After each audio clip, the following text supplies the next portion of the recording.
नमस्कार दोस्तों, मैं अमरनाथ राष्ट्रीय संवाद में आपका स्वागत करता हूं। जैसा कि मैंने आपसे वादा किया था कि इतिहास की कुछ ऐसी घटनाओं से आपको रूबरू कराऊंगा जिसे हमें आज तक वंचित रखा गया। मैं जो चर्चा करने जा रहा हूं ये केरला के मोपला क्षेत्र की है। 1921 की घटना है जब पूरा देश आज़ादी के लिए संघर्ष कर रहा था और उस समय मोपला में 10,000 हिंदुओं की हत्या कर दी गई और हमारे महान नेताओं ने इस हत्या को, इस नरसंहार को पवित्र लड़ाई का नाम दिया, स्वतंत्रता संग्राम का नाम दिया और हमें वो दर्द आज भी महसूस होता है। इसलिए इस मुद्दे पर मैं आपसे चर्चा करने जा रहा हूँ।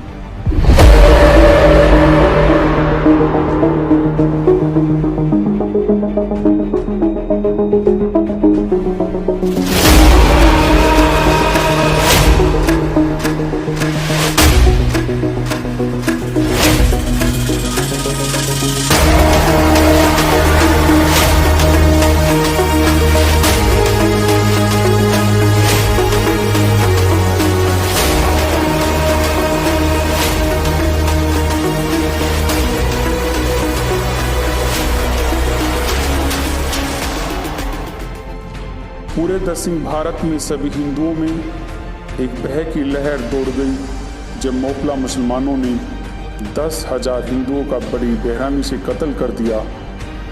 और असली भय तो तब दौड़ गया जब महात्मा गांधी जी ने मुसलमानों द्वारा हिंदुओं के कत्लेआम को एक पवित्र लड़ाई बता दिया। दोस्तों, ये शब्द मेरे नहीं हैं, ये शब्द आदरणीय डॉक्टर भीमराव अम्बेडकर जी के हैं, जिन्होंने गांधी जी और कांग्रेस के हिंदुओं पर मुसलमानों द्वारा किए गए अत्याचारों को दरकिनार करते हुए इसे एक महान धार्मिक लड़ाई घोषित कर दिया और उन मुसलमानों को महान स्वतंत्रता सेनानी बता दिया जो अपने तुर्की में बैठे खलीफा के राज के लिए लड़ रहे थे, ना कि हिंदुस्तान की आज़ादी के लिए। कुछ ऐसा ही महान लेखिका, विचारक, लंदन की डॉक्टर एनी बेसेंट ने भी कहा है। उन्होंने इस नरसंहार का दर्द अपने शब्दों में बयां किया है। दोस्तों, हैरत यह जानकर होती है कि कांग्रेस के बड़े नेता और गांधी जी के खास करीबी दोस्त और खुद को राष्ट्रवादी बताने वाले मौलाना हसरत मोहनी ने तो कांग्रेस की बड़ी सभा में इस मोपला नरसंहार को जायज़ ठहरा दिया था। उनकी नज़र में आज का केरल दारुल हर्ब यानी पवित्र बन गया था, जिसे दारुल इस्लाम यानी पवित्र किया गया और यह काम बहादुर मुसलमानों द्वारा किया गया। और इन महान अहिंसावादी गांधी जी के सामने यह तक कह दिया गया कि मुसलमानों ने हिंदुओं के सामने जो विकल्प रखा था, कुरान या तलवार से चुनने का, तो बिल्कुल जायज़ था। यह सब सुनने के बावजूद भी गांधी जी आहत नहीं हुए और गांधी जी ने उस हत्या का विरोध नहीं किया, उस हत्यारों के खिलाफ नहीं बोला जो मौलाना समर्थन कर रहे थे। तुष्टीकरण की इस राजनीति में भारत को आज तक आगे बढ़ने नहीं दिया गया। 10,000 हिंदुओं की मौत ने गांधी जी को आहत नहीं किया, लेकिन गोरखपुर के चोरी चौरा में 20-30 अंग्रेजी अफसरों की मौत से गांधी जी आहत हो गए और असहयोग आंदोलन वापस ले लिया। अगर इसे गांधी जी की दोगली नीति नहीं कहेंगे तो फिर क्या कहेंगे? इस दोगली नीति पर doctor Annie Besant, doctor Bhimrao Ambedkar और बहुत सारे राष्ट्रवादी नेताओं ने कांग्रेस और गांधी जी की भरसक आलोचना भी की है। कांग्रेस ने गांधी जी के कहने पर न सिर्फ मोपला कांड का समर्थन करते हुए प्रस्ताव पारित किया, बल्कि मोपला कांड के नेता अली मुसलियार को एक महान देशभक्त बता डाला। दोस्तों, मैं आपको मोपला नरसंहार के बारे में ज़्यादा बारीकी से नहीं बताना चाहता, क्योंकि शायद इतना क्रूरता से मैं खुद भी नहीं सोच सकता और उसका बयान नहीं कर सकता। ताजुब की बात तो यह हुई कि हमेशा से मोपला नरसंहार को हमारे छात्रों को यह कहकर बताया जाता कि मोपला तो एक बहुत बड़ा स्वतंत्रता संग्राम था जिसने अंग्रेजों की नींव हिला दी थी। हमारी इतिहास की किताब में मोपला नरसंहार को मुसलमानों का अंग्रेजों और हिंदू जमींदारों के खिलाफ विद्रोह के तौर पर बताया गया, लेकिन दरअसल यह एक संग्राम नहीं था। इसका मकसद भारत में इस्लामी खिलाफत लागू करना था ताकि भारत दारुल इस्लाम बन सके, ताकि काफिरों पर फिर से कब्जा किया जा सके। लेकिन दोस्तों, ताजुब इस बात का हुआ कि वामपंथी तो उन कट्टर जिहादियों को रिझाने में कांग्रेस से भी आगे निकल गई। वह वामपंथ जो खुद को सभी धर्मों से दूर था या दूर होना चाहिए था। लेकिन जब 1971 में केरला की वामपंथी सरकार ने जमीन मोपला हत्यारों को स्वतंत्रता सेनानी बना दिया और उन इस्लामिक हत्यारों को सम्मानित किया गया, उन्हें पेंशन देनी शुरू कर दी, तब वामपंथ के इस्लामिक जिहाद के सामने अपने घुटने टेक दिए और इस्लामिक जिहाद पर वामपंथ की लाल की चादर डाल दी गई। आज के वामपंथ इतिहासकारों के लिए मोपला नरसंहार एक स्वतंत्रता संग्राम और टीपू सुल्तान महान स्वतंत्रता सेनानी बन गई।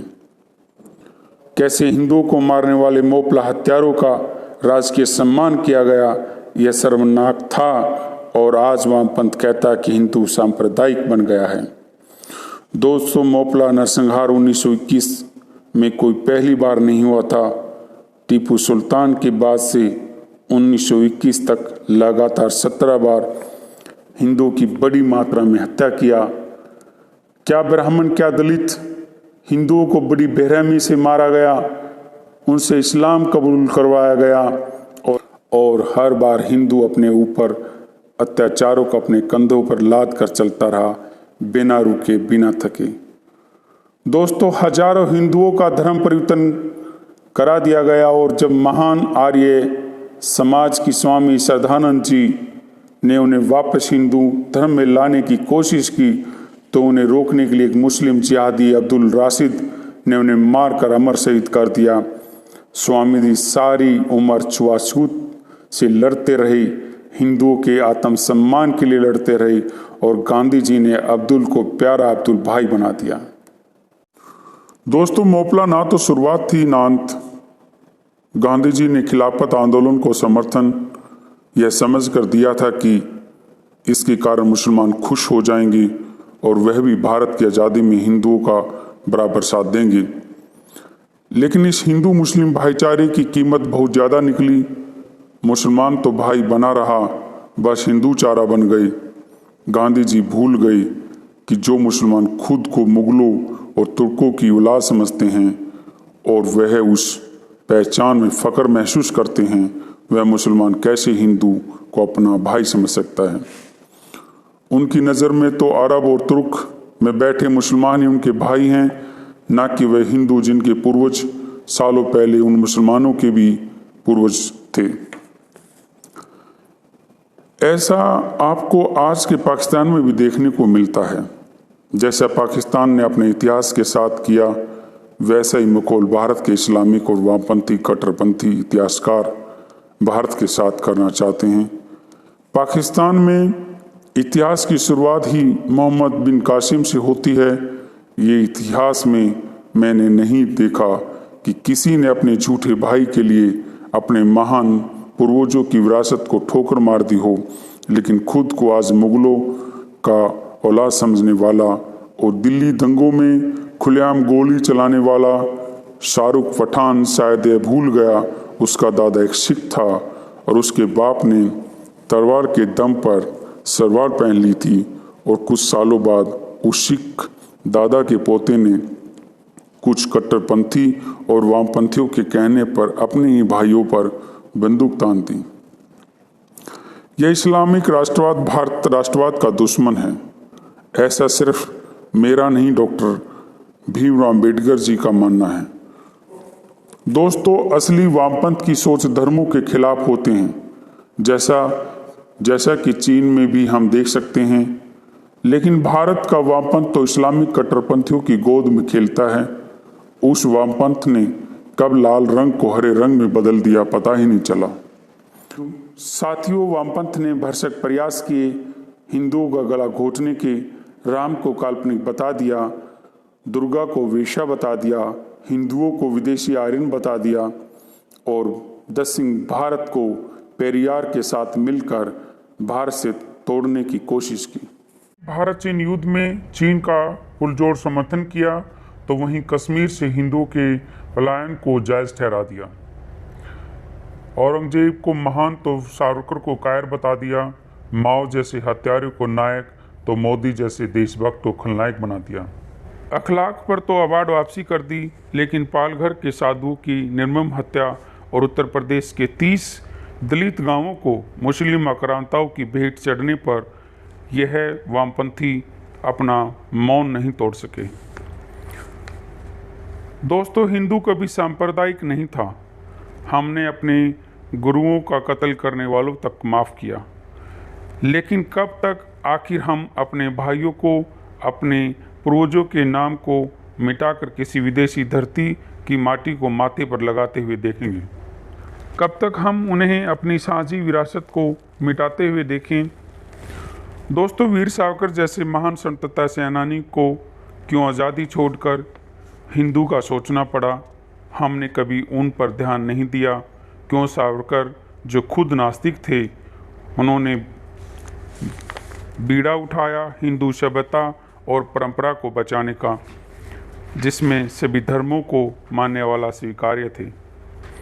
आरएसएस का जन्म क्यों हुआ, उसका जवाब आपको वामपंथ इटली के फांसीवाद के रूप में देगा, लेकिन आरएसएस का जन्म दरअसल मोपला में हुए हिंदू नरसंहार को मद्देनजर रखते हुए हुआ था, ताकि भविष्य में हिंदू मुसलमानों के हाथ बलि का बकरा ना बने, ताकि कट्टर जिहादी और गजवा हिंद की सोच रखने वाले मुसलमानों के मन में खौफ रहे कि कोई है जो हिंदुस्तान के हिंदुओं के लिए खड़ा है। हिंदू कभी सांप्रदायिक और हिंसक नहीं था। हाँ, आज का हिंदू थोड़ा हिंसक है, क्योंकि उसके साथ हमेशा अन्याय होता रहा और उसे खुद की आवाज़ तक नहीं उठाने दी गई, उसे दबाया गया। आज बस उसी बात के कारण हिंदू थोड़ा असुरक्षित और गुशेल हो गया है। वामपंथ हमेशा की तरह हमें मिटाना चाहता है, हमारी सोच को ख़त्म करना चाहता है, गौ हत्या करना चाहता है, सेना को अपमानित करना चाहता है, हमारे प्यारे भोले भाले आदिवासियों को बगलाकर उन्हें ईसाई और मुसलमान बनाना चाहता है।